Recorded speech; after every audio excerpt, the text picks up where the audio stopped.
예수님이 우리를 위해서 무슨 일을 하셨건 간에 우리가 예수님 못 만나면 아무런 소용이 없습니다. 기도해 주신 것처럼 우리가 예수님을 만나야지 이게 다 소용이 있는 것입니다. 여기 명약이 개발됐습니다. 약이 개발됐어요. 이 약만 먹으면 말기암 환자도 다 낫습니다. 그런데 이 약이 개발됐다 할지라도 내가 그 약을 손에 구해서 내 입속에 넣지 않는 한 아무런 그게 개발되고 몇 명을, 몇천 명을, 몇만 명을 살렸던 나와는 상관없는 얘기라는 것입니다. 오늘 예수님의 복음에 대해서 계속 제가 증거하고 있는데, 예수님이 우주 만물의 모든 우리 세대의 죄를 사하시고 하나님의 몸값으로 지불되시기 위해서 이 땅에 오셨고 우리를 구원해 주셨습니다. 그런데 그 사실을 아는 것이 우리를 절대 구원하지 않는다는 것입니다. 그 지식이 우리를 구원하는 것이 아니라 우리가 그 예수님을 퍼스널 세이비어로 만나기 전까지는 우리 안에 어떤 역사도 일어날 수 없다는 것입니다. 바라기는 이 말씀 기간 동안에 우리가 정말 10년, 20년 교회에서 신앙 봉사 생활했지만 내가 예수님을 만난 적이 없다고 생각하시는 분들, 정말 예수님을 진심으로 정직하게 영접하고 만나셔서 구원을 누리시는 우리, 그래서 천국 백성 모두 다 되시는 우리 귀한 성도님들 되시기를 예수님의 이름으로 축원합니다. 오늘 예수님은 그런 사람들에게 어떻게 다가오시느냐는 것입니다. 오늘 인류를 구원하신 예수님이 생각해 보시기 바라요. 여러분 한 사람 한 사람에게는 어떻게 다가오시느냐. 이것이 사마리아 성의 우물가의 여인에게 예수님이 다가온 장면이 우리에게 오버랩되면서, 그럼 나에게는 어떻게 다가오시고 나는 어떻게 예수님을 만나고 영접할 수 있느냐. 오늘 그 말씀을 통해서 그 은혜를 나눌 수 있기를 바랍니다. 여러분, 오늘 예수님이 어떻게 다가오시는가? 이렇게 말씀하십니다. 요한복음 4장 4절에 보니까, 오늘 본문 4절에 보니까 예수님이 He must needs go through Samaria 그랬습니다. 예수님이 사마리아를 통과하여야 하겠는지라 그랬습니다. 근데 그 전에 뭐라고 나오냐면 유대를 떠나사 갈릴리로 가실 때 그랬습니다. 이스라엘은 길게 나라가 있습니다. 지금 성경이 읽혀지네 공부하시는 분들은 지도를 통해서 다 배우셨겠지만 밑에 유대 지역이 있고 또 북쪽에 갈릴리 지역이 있습니다. 근데 예수님의 지금 말씀이 유대 지역을 떠나서 갈릴리로 가야 된다는 것입니다. 여러 가지가 이유가 있습니다만은 이제 종교 지도자들의 집중적인 이 집중과 견제를 받기 시작했어요. 바리새인들의, 서기관들의. 그래서 이 지역을 떠나서 이제 북쪽 갈릴리로 가시려고 하는데, 그 가운데 어디가 있냐면 사마리아가 있는 것입니다. 이 사마리아는 어떤 사람들이냐, 이걸 우리가 좀 이해를 해야 됩니다. 그런데 그 사마리아를 예수님은 왜 He must need go through Samaria, 왜 예수님은 거기를 꼭 통과하셔야 되는가? 많은 유대인들은 북쪽으로 올라갈 때 사마리아를 삥 돌아갑니다. 요단강을 거쳐서 아주 먼 길을 돌아갑니다. 왜냐하면 사마리아 사람들이 너무나 밉고 싫어서요. 사마리아 사람들은 예전에 아수르라는 강국이 그 북이스라엘을 침공했을 때 많은 사람을 포로로 잡아가고 거기다 자기 민족을 이주시켰습니다. 그래서 피를 섞어버렸어요. 그러니까 이 사람들이 혼혈이 돼버렸고 또 그들이 섬기는 신을 섬기기도 했고, 나중에는 이들이 이방 사람들과 함께 유대 사람들을 공격하기까지 했습니다. 그러니까 유대인들은 사마리아인들을 얼마나 미워했냐면 이방인보다 사마리아인, 자기들의 피가 섞인 사마리아인들을 더 미워했다고 그랬습니다. 그래서 이렇게 가는데 저기 행색이 사마리아 사람이 오면 고개를 돌리고 길을 돌아가는 겁니다. 지름길이 있는데 사마리아 사람 보면 길 돌아가는 거예요. 얼마나 미워했는지. 아예 이 지역은 들어가지도 않습니다. 상종하지 않습니다. 그런데 오늘 유대인인 예수님이 뭐라고 말씀하시냐면 내가 사마리아를 통과해야겠다는 것입니다. 왜일까? 바로 이 우물가의 여인을 만나기 위해서라는 것입니다. 물을 마시기 위해서도 아니었어요. 알고 보니까 배가 고파서도 그 마을에 들어간 거 아니었어요. 왜냐하면 제자들이 배고프신 줄 알고 빵을 가져왔는데, 떡을 가져왔는데 그것도 드시지 않았고, 여인에게 물 떠달라고 했는데 물을 드시지도 않았어요. 예수님의 관심은 잃어버린 한 영혼을 어떻게 해서든지 만나고 그 영혼을 구원하시기 위해서 퍼스널 세이비어가 되시기 위해서 그 모든 금기를 깨고 그 모든 장애를 뚫고 그 여인을 만나기 위해서 오늘 찾아가신다는 것입니다. 오늘 이 예수님이 저와 여러분에게 찾아오신 예수님인 줄로 믿습니다. 여러분, 오늘 여러분이 예수님의 사랑을 입은 걸 어떻게 알죠? 그 많고 많은 사람 중에, 그 많고 많은 시대 중에 저와 여러분이 예수님을 알고자, 예수님을 감사하고자 이 자리에 어찌된 일인지 지금 나와 앉아 있다는 것입니다. 누가 찾은 것입니까? 여러분이 찾은 것입니까? 하나님이 여러분에게 찾아오신 것입니까? 오늘 말씀은 모든 장애를 뚫고 모든 악조건을 뚫고 여러분에게 구원을 주시고자 이 자리로 불러주셨다는 것입니다. 주님이 오셨다는 것입니다. 그럼 오늘 이 말씀을 통해서 한 사람도 남김없이 이 예수님을 만나고 돌아가시는 귀한 예배가 되시기를 축복합니다. 그 여인을 만나러 온 거예요. 일부러 오신 거예요. I must, need go there. 그 여인을 만나라. 바로 저와 여러분을 만나라. 그래서 사마리아 땅에 도착해서 한 우물가에 도착했습니다. 그랬더니 6시가 되었다. 6시에 우리 시간은 12시입니다. 성경에 나오는 모든 시간에 6을 더하시면 돼요. 그러면 우리 시간이 됩니다. 6시에 한 물들어 나오는 여인이 있다. 근데 이 여인에게 예수님이 말을 거신 것입니다. 여인이여, 나에게 물을 좀 달라 그랬습니다. 여인이 깜짝 놀라죠. 당신은 유대인으로서 어찌하여 사마리아 여자인 나에게 물을 달라고 하십니까? 두 가지가 있어요. 당신은 유대인입니다. 나는 사마리아인이고 여인입니다. 이게 다 그 시대의 금기라는 거예요. 유대인은 절대 사마리아인을 만나지도 않고 상종하지도 않고 말을 걸지도 않습니다. 그런데 당신은 왜 나에게 말을 거는가? 그리고 두 번째, 나는 여인이라. 이 중동 시대 이 이스라엘 사람들은 여인을 아주 무시했습니다. 우리 한국이 무시한 것 이상으로 무시했습니다. 심지어는 유대인들은 랍비가 선생님들이죠. 길에서 자기 아내를 만나도 아는 체를 하면 안 됐대요. 모른 체 해야 된대. 그럼 무시하는 겁니다. 여기 몇 명이 모였나 카운트를 할 때도 여자는 수도 세지를 않는 거예요. 그죠? 얼마나 무시하는 겁니까? 유대인들의 기도가 뭐냐면, 아침에 일어나서 그 랍비들의 기도가 뭐냐면, 제가 이방인으로 태어나지 않아서 감사합니다. 노예로 태어나지 않아서 감사합니다. 셋째, 여자로 태어나지 않아서 감사합니다. 이렇게 무시했다.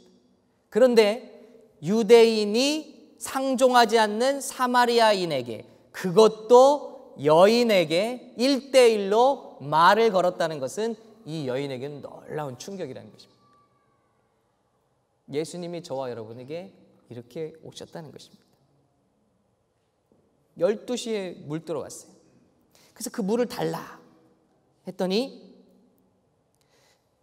당신이 누군데 나를 상종하십니까? 그리고 나에게 왜 물을 달라고 하십니까? 예수님이 다음 말을 하십니다. 13절이죠. 예수께서 대답하여 이르시되 이 물을 마시는 자마다 다시 목마르려니와 내가 주는 물을 마시는 자는 영원히 목마르지 아니하리니 내가 주는 물은 그 속에서 영생하도록 솟아나는 샘물이 되리라 그랬습니다. 내가 지금 너에게 물을 달라고 하지만은, 내가 지금 물 들어 나왔지만은, 내가 누군지를 네가 알았으면 나한테 네가 물을 달라고 했을 거야. 내가 주는 물은, 이 물을 마시면 영원토록 솟아나오는 샘물같이 되어서 물 들어 나올 필요도 없다.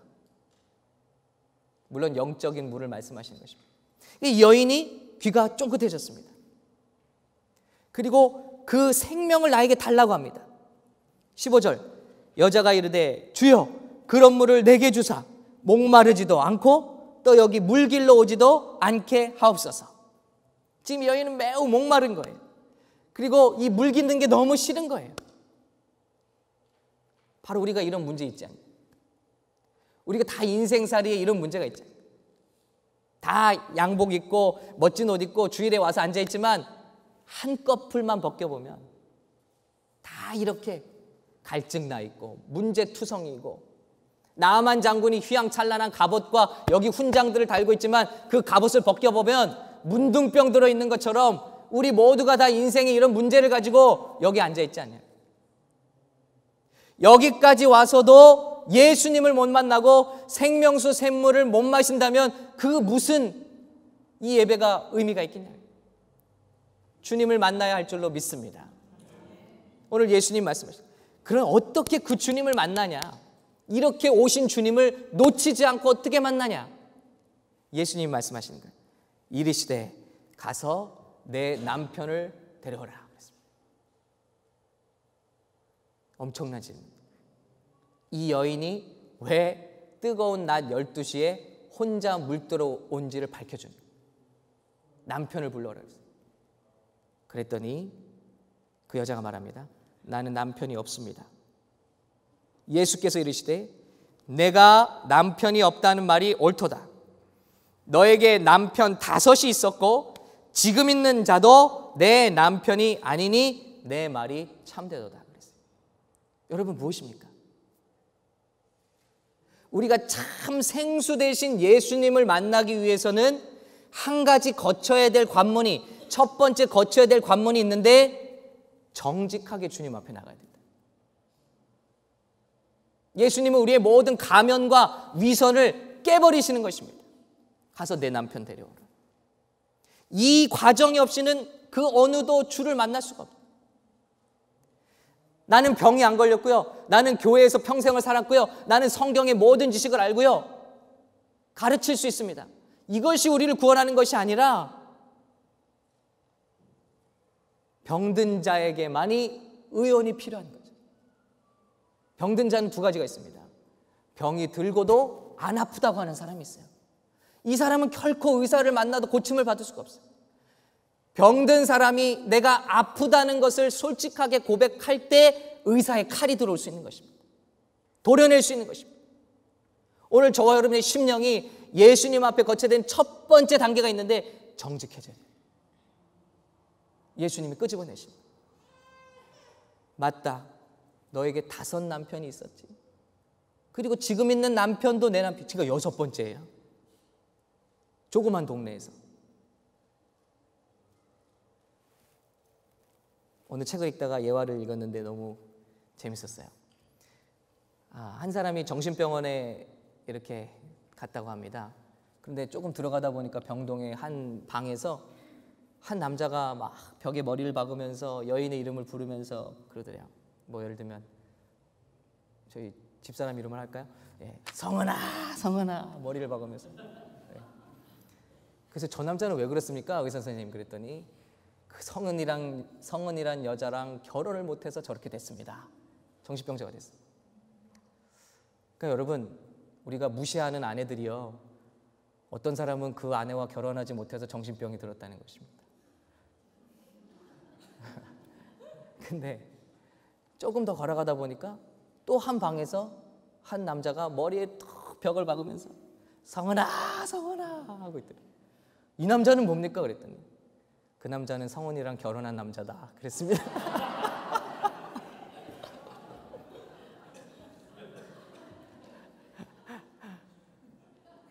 여러분, 한 여인을 못 만나도 병이 들고 또 제대로 잘못 만나도 병이 드는 것입니다. 그런데 이러기를 5번을 했어요. 얼마나 많은 남녀가 이를 통하여 상처를 받고 깨졌겠네요. 한 동네에서. 그러니 이 여인은 얼마나 도덕적으로 파탄인 상태입니다. 뱅크럽시. 모든 사람이 손가락질하고 그 어떤 누구도 대화하지 않으려 하고 우리 가정을 깬 여자, 우리를 비참하게 만든 여자, 아주 행실이 부정한 여자, 나쁜 여자라고 하니까 망정이죠. 이런 손가락질을 받았을 여자일 겁니다. 그러니까 중동 사람들이 아침 일찍 저녁에 해가 없을 때 물을 뜨러 다니는 것이 습관인데, 이 여자는 모든 사람들이 잠든 시간에 낮 12시에 혼자 물동이를 들고 물을 뜨러 왔다는 것입니다. 이게 누굽니까? 아, 이거 누군데? 이게 바로 우리의 모습인 줄로 믿습니다. 파탄났어요. 도덕적으로, 영적으로 무너졌어요. 가능성이 없어요. 그 사람들에게 예수님이 찾아오셨다는 것입니다. 그리고 내 남편을 데려오라. 여러분, 예수님은 우리의 죄를 보여주세요. 진리예요. 독생자의 말씀이 육신이 되어 오셨으니 독생자의 영광이 충만했다 그랬습니다. 그런데 그 독생자의 영광은 진리와 은혜더라 그랬어요. 예수님을 만난 사람은 진리를 보게 됩니다. 말씀을 통해서 내가 얼마나 잘못 살았는가, 내가 얼마나 죄인인가를 보게 됩니다. 그런데 예수님의 드러내시는 이 죄를 지적하시는 지적은 틀려요. 그거는 마치 몸을 다 열어놓고 수술을 해놓으려고 열어놓고 그냥 내버려 두는 우리 사람들의 지적이 아니에요. 우리 사람들의 지적은 무엇입니까? 너 이렇게 더러운 사람이야, 너 이렇게 나쁜 사람이야, 지적을 하고는 다물지를 않아요. 지적을 위한 지적이에요. 비판을 위한 비판이에요. 그러나 예수님의 지적은 우리로 하여금 우리의 과거와 우리의 영적 아픔과 상처를 다 오픈하신 후에 예수님께 와서 용서를 받고 상처의 감싸심을 받고 씻음을 받고 완전히 죄 잊음을 받으라는 은혜인 줄로 믿습니다. 그래서 은혜와 진리의 주님이세요. 누구든지 예수님을 만난 사람은 죄의 관문을 통과해야 돼요. 그러나 그 죄의 관문을 끝나는 것이 아니라 은혜로 덮으시는 그 사랑을 경험한다. 얼마나 다르냐. 우리가 사람을 지적하는 것과 우리가 사람을 비판하는 것과 우리 예수님의 사랑은 얼마나 다르냐. 그러므로 고린도전서 13장에 사랑장에서 뭐라고 말씀하십니까? 사랑은 It has no record of wrongs. 나쁜 것을 기억하지 않아요. 예수님은 우리의 죄를 지적하십니다. 우리가 정직하게 그것을 고백하고 나올 때 예수님은 용서하시고 덮으시고 다시는 기억하지 않으신다는 것입니다. 이것이 예수님의 은혜인 줄로 믿습니다. 저와 여러분이 이 은혜를 경험해야 할 줄로 믿습니다.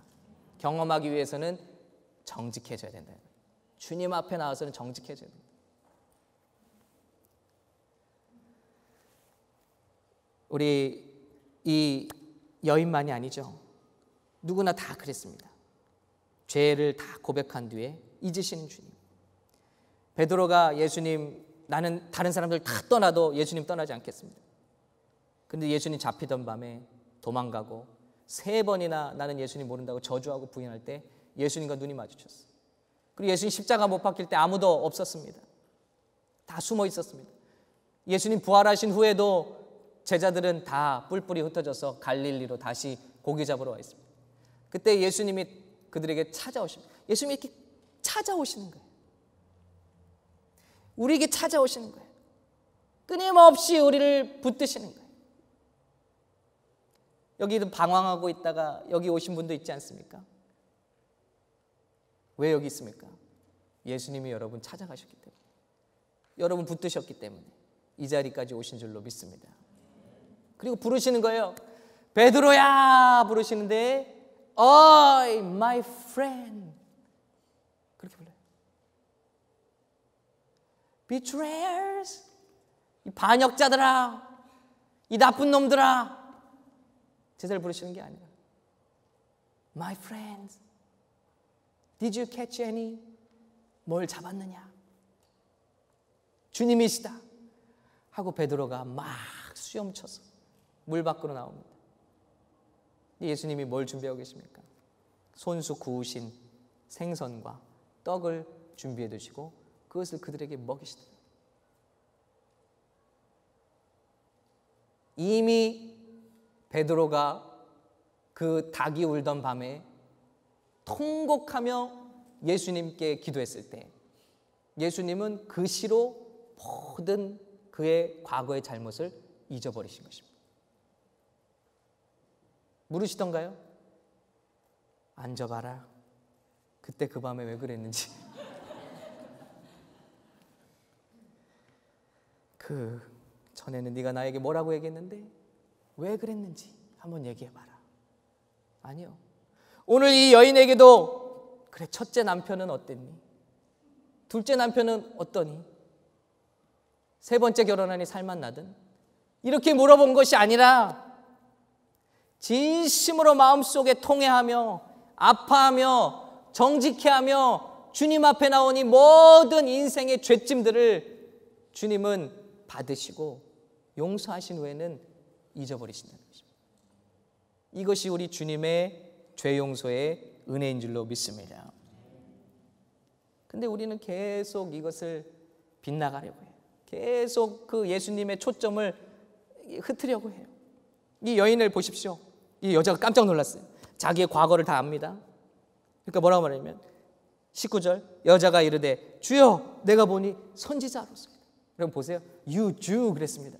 너 유대인이 나한테 이렇게 말을 하다니. 근데 두 번째는 Sir 그랬어요. 선생이요. 그런데 오늘 19절에 보니까 I can see that you are a prophet. 선지자시네요. 그러면 죄 용서와 은혜를 구하고 그 생명수 샘물을 나에게 달라고 구해야 되는데 거기서 또 빗나가요. 이 여인이 뭐라 말합니까? 신학적인 문제를 꺼내는 거예요. 우리 조상들은 이 산에서 예배하였는데 당신들의 말은 예배할 곳이 예루살렘에 있다 하더이다. 예수님이 우리에게 다가오시고 죄의 문제를 끄집어내시고 회개하게 하시고 우리 영혼이 거듭나게 하시고 살아나게 하실 때 우리는 어떻게 합니까? 계속 그것을 부인하고 덮으려 하고 예수님 앞에서 감추려 하면서 신학적인 문제를 꺼내요. 그러면서 예수님을 부인할 것들을 찾아내는. 성경 말씀 보니까 무슨 최초의 사람이 아담인데 뭐 이런 것들이죠. 아담은 배꼽이 있었나요? 없었나요? 11조는 텍스 전해하는 건가 후회하는 건가요? 가인은 어디서 아내를 구해왔죠? 뭐 이런 얘기들. 본질적으로 우리 심령을 향해서 다가오시는 예수님의 물음을 뿌리치고 이래서 못 믿겠네, 저래서 못 믿겠네, 주님 앞에 변명과 이유를 드러나고 있다. 예수님 얼마나 멋진 대화가이신지 다시 대화를 영혼으로 끌고 오시다. 뭐라고 말씀하십니까? 자, 우리 사마리아 조상들은, 사마리아 사람들은요 화가 났어요. 유대인들이 다 자기를 무시하니까 성경을 다 바꿔나갔습니다. 그래서 성경에 나오는 모세오경에 나오는 거룩한 산들을 자기들 동네 산으로 다 바꿔놨어요. 그리심산에서 아브라함이 제사를 드렸고, 그리심산에서 노아 방주가 내려왔고, 그리심산에서 뭐든지 다 거기서 일어났다고 얘기해요. 그러니까 거기서 예배해야지 하나님이 받으시고, 그 얘기를 꺼내는 거예요. 그러니까 어디서 예배해야 됩니까? 신학적인 문제죠. 예수님이 다시 심령의 문제로 가져오십니다. 아버지께 참되게 예배하는 자들은 영과 진리로 예배할 때가 오나니 곧 이때라. 아버지께서는 자기에게 이렇게 예배하는 자들을 찾으시니라 그랬어요. 여인아, 인간이 예배를 가지고 하나님을 찾는 게 아니다. 하나님이 참되게 예배하는 자들을 찾으시는 중이다. 하나님이 찾아오신다는 거예요. 그런데 어느 산에서 드리는 예배는 안 받아지고 어느 산에서 드리는 예배는 받아지, 그런 문제가 아니다. 심령의 문제이고 예배하는 사람의 중심의 문제인데, 그 예배하는 사람이 영과 진리로 예배할 때 그 예배는 주님께 발견되어진다는 것입니다. 심령의 문제다. 어떤 교회는 토요일 날 예배 드리고요, 어떤 교회는 주일 날 예배 드리는데 우리는 어떻게 해야 됩니까? 뭡니까? 진짜 예배의 문제가 뭐냐는 거예요. 우리의 심령이 거듭나는 순간, 예수님의 말씀을 믿고 거듭나는 순간 우리가 다 움직이는 성전이 되었다고 선포하십니다. 그러므로 이 모인 우리 이곳은 샘물교회, 이 장소는 건물에 불과한 것이지 우리의 심령으로 드리는 예배가 하나님께 발견되어지는 예배고, 이 예배는 여러분이 차를 운전할 때도 여러분이 집에 가서도 계속돼야 되는 예배라는 것입니다. 예배는 심령의 문제지 장소의 문제가 아니라는 것입니다. 예배는 심령의 문제지 주일이요 토요일이요 월화수목금의 문제가 아니라 믿는 사람들은 예수 그리스도의 영이 우리 안에 들어온 사람들은 성전이 되어서 24시간이 주님 앞에 예배하는 삶으로 바쳐진 자들이라는 것입니다. 그러므로 중심으로 다시 가죠. 장소 탓하지 마라. 하나님이 찾으시는 예배는 심령이 거룩하심을 받고 영과 진리로 예배하는 거예요. 그 예배는 하나님께 발견되어지는, 인간이 가져가는 예배, 인간이 하나님을 초청하는 예배가 아니라 옳게 예배드리는 곳에 하나님이 거기 거하신다는 것입니다. 예수님 말씀하십니다. 그 영과 진리가 무엇이냐? 요한복음 6장 63절에 말씀하십니다. 살리는 것은 영이니, 우리 같이 읽을까요? 시작. 살리는 것은 영이니 육은 무익하니라. 내가 너에게 이른 말은 영이요 생명이라. 영으로 예배하는 것이 무엇입니까? 예수님의 말씀이 우리 심령 가운데 들어와서 살리는 영이 되어 하나님께 예배하며 나가는 것이라는 것입니다. 성가대가 있건 없건 피아노가 있건 없건 어떤 형식과 의식이 아니라 우리 거듭난 심령 속에 예수님의 말씀이 있고 예수님의 십자가 생명이 있고 예수님의 구원 주심에 대한 분명한 확신과 거듭나는 확신에 있는 자만이 참 예배할 수 있다는 것입니다.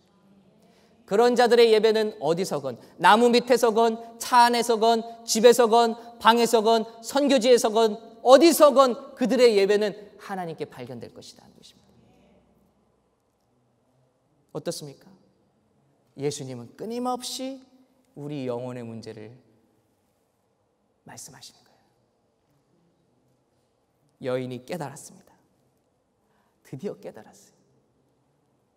여자가 이르되 메시아 곧 그리스도라 하는 이가 오실 줄을 내가 아노니 그가 오시면 이 모든 것을 우리에게 알려주시리다. 영적인 갈급함으로 나아가기 시작하는 거예요. 그때 예수님 말씀하십니다. 예수께서 이르시되 내게 말하는 내가 그라 하시니라. 내가 그라는 것입니다. 예수님이 바로 네가 기다리던 메시아다. 밝히 보여주시는 것입니다.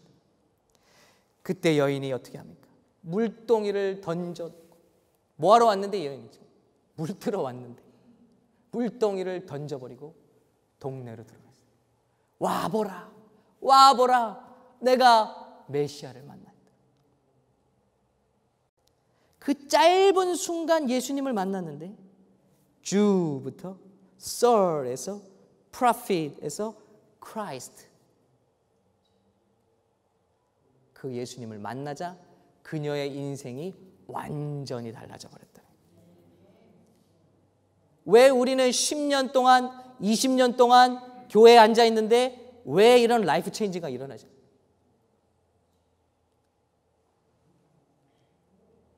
우리의 죄를 다 고발하시는 주님 앞에 정직해져 본 적이 없고 의식과 행사뿐인 종교 행사로 생명을 가두어왔다는 것입니다.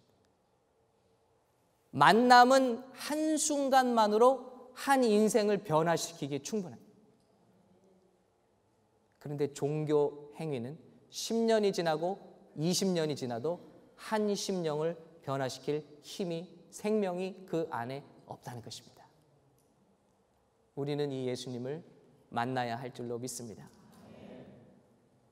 철가루는 백날을 뿌려봐도 씨가 나지 않습니다. 그러나 씨앗은, 생명의 씨앗은 1000년 묵은 씨앗이라 할지라도 땅에 뿌리면, 물을 닿으면, 햇빛을 받으면 싹을 피우고 열매를 맺는 거예요.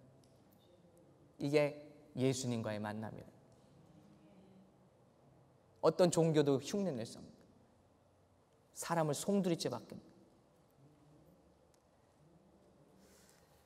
예수님을 만난 사람도 이렇게 된다. 물덩어리를 버려두고 동네로 달려갔어요. 그녀에게 물이 문제가 아니에요. 여러분 보시기 바랍니다. 인간이 진짜 고민하고 있는 문제가 사실 진짜 문제가 아니더라고요. 예수님이 이 여자가 와서 고민하는 거 보면 이 물 좀 안 떴으면 좋겠다. 아이고 지겹다. 그래도 물은 필요하네. 근데 사람들 눈초리는 싫고 이 지겨운 일을 언제까지 해야 되나? 그때 예수님이 내가 물 줄게 했을 때 내 물은 한 번 뜨면 다시 뜨지 않아도 돼. 귀가 쫑긋했던 거죠. 와, 이런 게 어딨나 세상에. 그 물을 좀 내게 주십시오. 근데 예수님의 물은 우리 문제 해결의 물이 아니었어요. 우리 심령으로 들어와서 심령을 고치시고 바꾸고 새롭게 하시는 생명의 물이에요. 구원의 물이에요. 우리 인간이 고민하는 게 이렇지 않냐. 우리 아들 때문에 문제예요. 건강 때문에 문제예요. 뭐 진로 때문에 문제예요. 뭐 여러 가지 문제. 진짜 문제가 뭐냐면 그 문제 가운데 예수가 없다는 게 문제라는 것입니다. 잠이 안 와요. 그래서 약을 먹습니다. 잠이 안 와요. 그래서 침대를 바꿔봅니다. 이게 우리의 태도예요. 마음이 허전합니다. 그래서 좋은 명품들 막 사봅니다. 남의 기라도 죽여보려고 여러 가지 것으로 막 채워봅니다. 그러나 거기도 허무해요. 모든 게 다 허무해요. 진짜 문제는 그렇게 해결되는 게 아니에요. 진짜 문제는 우리 안에 죄의 문제가 있다. 주변을 맴도는 질문만 던지고 있는 거예요. 어디서 예배 받는 예배입니까? 뭐 예배의 형식은 무엇입니까? 예배의 요소는 무엇입니까? 진짜 예수님 오셔서 진짜 중요한 건 네 심령이다. 네 심령 안에 죄 고백이 있어. 정직한. 그때 용서함을 받으며 그때 계시가 임하며 그때 예수님의 생수가 우리 심령 가운데 부어질 때 내가 이 죄에서 살아났구나. 분명히 구원을 받았구나. 용서를 받았구나. 나는 이제 아무것도 부럽지 않은 하나님의 아들과 딸이구나 라는 것을 깨달을 때 한 인생이 거듭나게 된다는 것입니다. 언제까지 우리 교회가 아까 나온 영상처럼 형통을 팔겠습니까? 여러분, 이제 우리 자녀들에겐 통하지가 않아요. 우리 자녀들은, 우리 어머니 아버지 세대들은 정말 가난해서 산에 올라가서 제발 잘 살게 해달라고 뿌리를 뽑았습니다. 소나무 뿌리를 뽑고 기도했습니다. 땅을 두들기며 밤을 새며 기도했습니다. 정말 잘 살게. 우리 자녀들은 고생하지 않게 해달라고. 근데 우리 자녀들은 그렇지 않아요. 그들은 갈망이 없어요. 그들은 충분히 먹고 살만해요. 근데 그들의 진짜 문제는, 우리의 진짜 문제는 영혼 속에 있는 거예요. 근데 이 영혼의 문제를 해결해 주실 분은 오직 예수 그리스도밖에는 없다고 선포하시는 것입니다. 이 예수님을 줘야 되는데, 우리 자녀들이 흔들 수 있는 그 깃발을 줘야 되는데, 그 깃발이 세상에 아무것도 없고 예수 이름밖에 없는데, 우리는 어떻게 하면 그 자녀들에게 더 물려줄까? 더 좋은 것을 줄까? 우리 세대와는 달라요. 우리 자녀들이 그렇게 교회를 떠나가고 있다는 거예요. 예수를 줘야 되는데, 예수의 생수를 줘야 되는데, 예수님의 죄 용서와 우리가 파탄난 상태라는 것을 밝히 보여주는 진리를 가르쳐야 되는데, 그러면 저들이 사람 낚는 어부가 될 수 있을 텐데, 베드로가 경험하지 않습니까? 물고기의 물을 바꾸는 예수님을 만나고 뭐라고 고백합니까? 나는 죄인입니다. 나를 떠나소서. 죄인으로서 주님을 만나요. 그게 시작이에요. 형통함을 경험하면서 죄인임을 그가 고백했어요. 그때 예수님 말씀하십니다. 내가 너를 이제 사람 낚는 어부가 되게 하리라. 그때 베드로가 말합니다. 그가 배와 그물을 버려두고 예수를 쫓았더라. 형통을 버려두고 예수를 쫓는 역사가 참 죄인으로서 예수님을 만날 때 그때만 나타날 수 있다는 것입니다. 오늘 여인, 물을 뜨러 왔는데 물동이를 버려두고 동네로 뛰어들어가는 거예요. 여기 메시아가 계시다. 그리고 자기를 손가락질했던 사람들이 보이지 않는 거예요. 자기를 미워하고 왕따시키는 사람들이 보이지 않는 거예요. 오직 그녀의 눈에는 나를 구원하신 예수, 이제는 너희가 꼭 만나서 구원받아야 될 메시아 예수를 내가 너에게 꼭 전해야 된다. 사명감에 불타오르는 여인이 되어버렸다는 것입니다. 오늘 이 심령이 저와 여러분이 돼야 할 줄로 믿습니다. 이 여인을 만나기 위해서 예수님은 온 거예요. 바로 이 일을 위해서 예수님은 계획하시고 온 거예요. 제자들이 돌아왔습니다. 여인과 이야기 나눈 걸 이상하게 계시고 먹을 것을 드렸습니다. 그때 예수님 말씀하십니다. 나는 배고프지 않다. 하나님의 뜻을 행하는 것이 나의 양식이다. 이 영혼 구원하러 와요. 이 파탄난 영혼, 사마리아인이여 남편을 5이나 갈아치우고 지금도 6번째와 동거하고 있는 영적으로 도덕적으로 파탄난 그러나 정직해진 이 심령을 구원하기 위해서 내가 왔다는 거예요. 그리고 나는 배부르다는 거예요. 그리고 말씀하십니다. 보라, 들판을 보라. 추수할 때가 희어졌나니. 안타까운 심령으로 이러한 심령들이 지금 우리 주변에 가득하다는 것을 보라는 것입니다.